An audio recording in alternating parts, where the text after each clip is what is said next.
Welcome to After the Spotlight.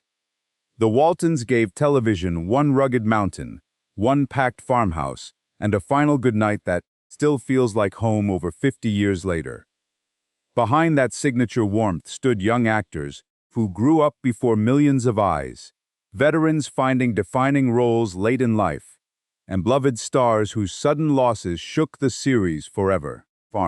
Some clung to Walton's mountain, while others have quietly walked away from Hollywood entirely.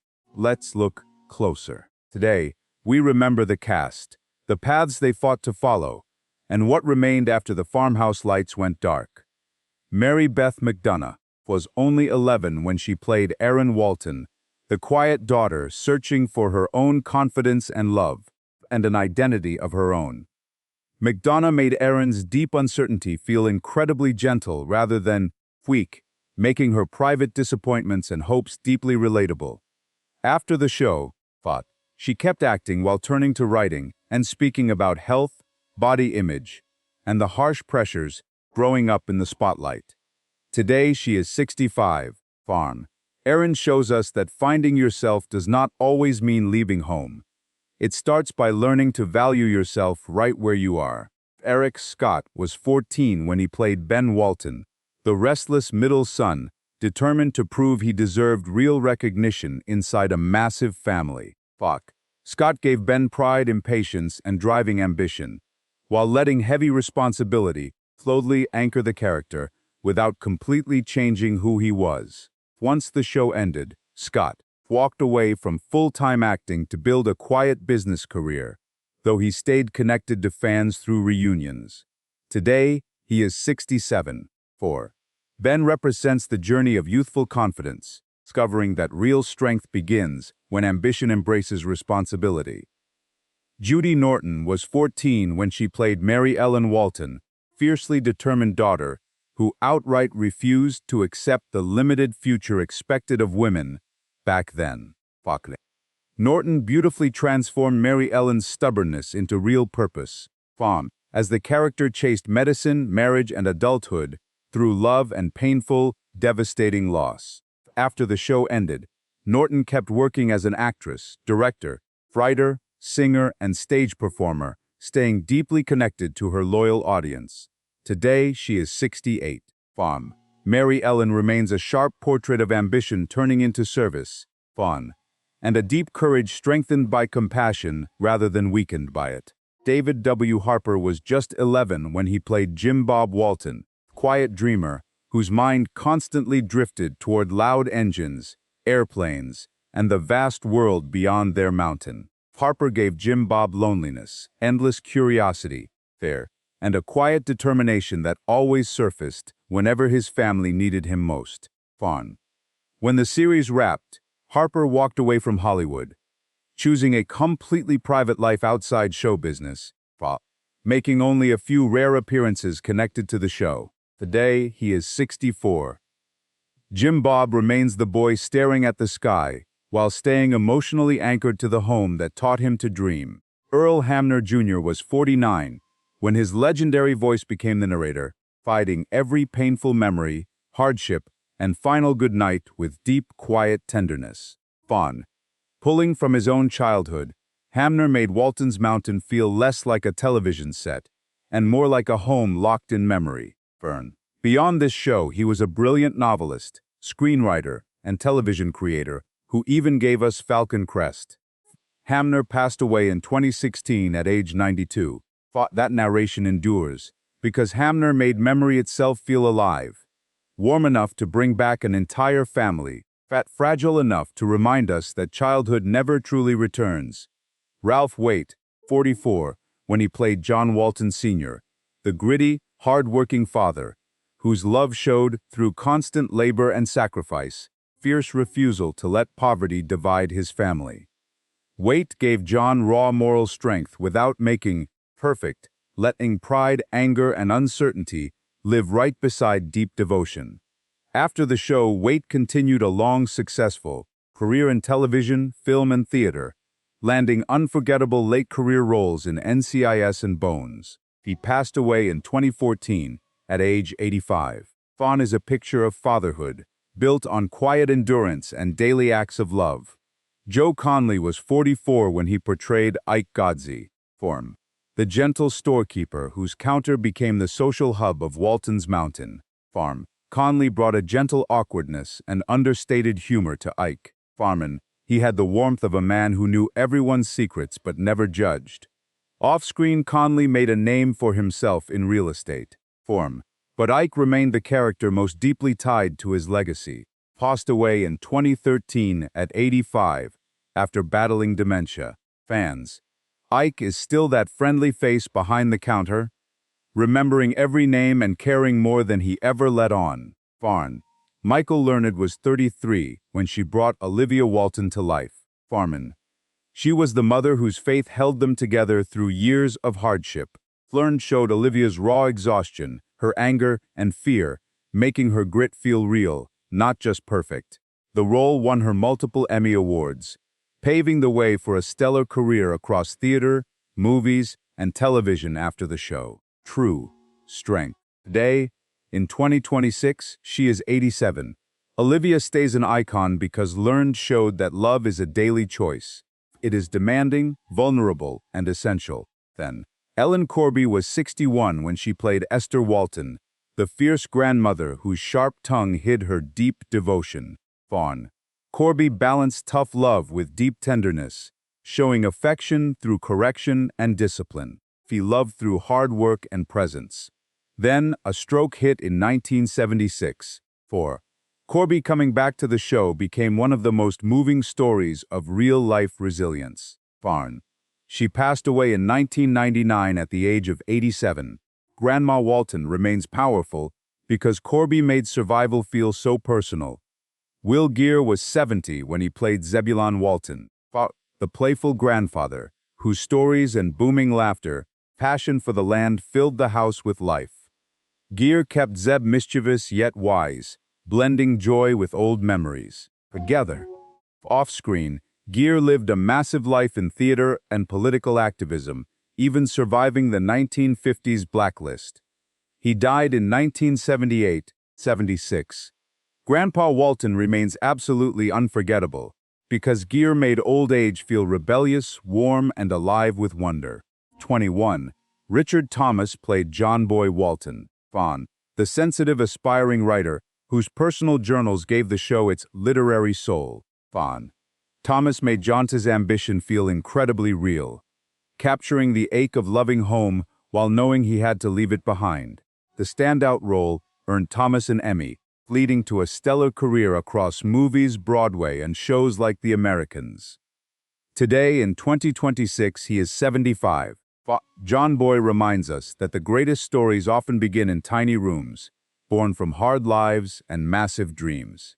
Ronnie Claire Edwards played Corabeth Godsey at 42, that highly dramatic woman whose pride masked deep loneliness. Edwards slowly transformed the character, from mere comic relief into one of the show's most complex and beloved figures.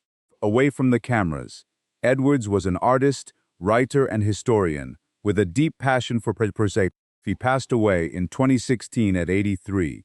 And yet, Corabeth remains unforgettable because Edwards made vanity look vulnerable, capturing a lonely woman who just wanted to be seen. Mary Jackson was 61 when she first played Emily Baldwin, the gentle sister who lived her entire life inside the memory of a lost love. Jackson made Emily's endless tales of Ashley Longworth feel tragic rather than foolish, blending hope and grief into every single story. Jackson started as a teacher before acting, performing well into her final years. She died in 2005 at 95. Emily remains a tender picture of nostalgia, a woman who kept one love alive because memory was the only place it still belonged to her. Helen Klebe was 65 when she played Mamie Baldwin, the tough-minded sister who guarded. She protected their name, traditions, and that secret recipe with absolute seriousness. Klebe brought a quiet grit that offset Emily's soft romance, shaping their unforgettable dynamic. Decades in radio, film, and television gave her the experience to anchor Mamie's razor-sharp timing. The actress passed in 2003 at age 96. Mamie remains a favorite because she made old traditions feel warm and vital, even as the world rushed past. Leslie Winston was only 22 when she played Cindy Brunson Walton, Ben's young wife. She represented a major shift as the Walton children grew into adults. Winston brought a quiet patience to Cindy, letting her find her place slowly within that tight-knit home. When the show ended, Winston left the cameras behind to build a career backstage. Working in television production, a script supervisor. In 2026, she is 69. Cindy proved that family is not just about blood, it is built on trust and the bravery to share a life. Fawn Crawford was 52. When he played Sheriff Ep Bridges, a calm lawman who knew that small-town justice needed patience and understanding, Crawford brought a protective warmth to the badge, making Ep feel like a neighbor instead of a cold authority figure. He built a massive career with hundreds of roles across westerns, dramas, and science fiction, cementing his place as one of the most recognizable faces on television. Crawford died in 2010 at 90. Sheriff Bridges remains the sheriff who saw the human being behind every mistake. Peggy Rhea was 57 when she became Rose Burton, practical, loving presence who breathed new life into the old Walton farmhouse. Rhea never let Rose feel like a cheap replacement for Olivia. Instead, she was a new pillar of support when the family needed it most. After the show, she continued winning hearts on hits like The Dukes of Hazzard and Grace Under Fire. Rhea passed away in 2011 at 89, but Rose proved that families survive change by opening their doors to those ready to share the burden. Tom Bauer was 37 when he played Dr. Curtis Willard, the young medic whose presence on the mountain brought intense love, duty, absolute heartbreak to Mary Ellen. Bauer gave Curtis a raw exhaustion, showing a doctor facing struggles no medicine could ever solve. After leaving the mountain, Bauer forged a massive career on stage, screen and television, landing major roles in Die Hard 2, Pollock and Crazy Heart. Bauer died in 2024 at 86. Curtis remains a raw portrait of service, human, burdened, and deeply vulnerable, unprotected from tragedy. Nora Marlowe was 58 when she became Mrs. Flossie Brimmer, running the boarding house that offered warm food and shelter outside the Walton home. Marlowe gave her character quiet grace, depicting a woman who knew pain but refused to let it harden her heart. Her professional acting journey quite late in life, Marlowe carved out a steady television career marked by emotional depth. She died suddenly in 1977 at 62, leaving Mrs. Brimmer as proof that during tough moments, home is simply the open hand of a kind-hearted stranger. Robert Donner was 41 when he became Yancey Tucker, the wild mountain man whose crazy schemes brought pure joy to the mountain. Donner gave Yancey a rugged charm, turning his reckless antics into moments of pure, harmless warmth. Unforgettable. With well over 100 screen roles, Donner brought his signature spark to countless beloved westerns, dramas, and comedies. He passed away in 2006 at 75. Yancey was the ultimate troublemaker, breaking every rule but leaving the mountain infinitely warmer than he found it. Keith Coogan was only 9 when he played Jeffrey Burton, Rose's grandson, the bright-eyed kid who brought real childhood joy back to those later seasons. Coogan gave Jeffrey nervous mischief. He brought the restless energy of someone desperate to belong in a tight-knit family. After the show, Coogan kept acting, securing roles in Adventures in Babysitting, Toy Soldiers, and other films. 2026, he is 56. His character Jeffrey proves that the family legacy was about more than just keeping memories alive. It was about pulling the next generation into the fold. John Ritter was just 24 when he played Reverend Matthew Fordwick, an earnest young minister learning to guide the mountain.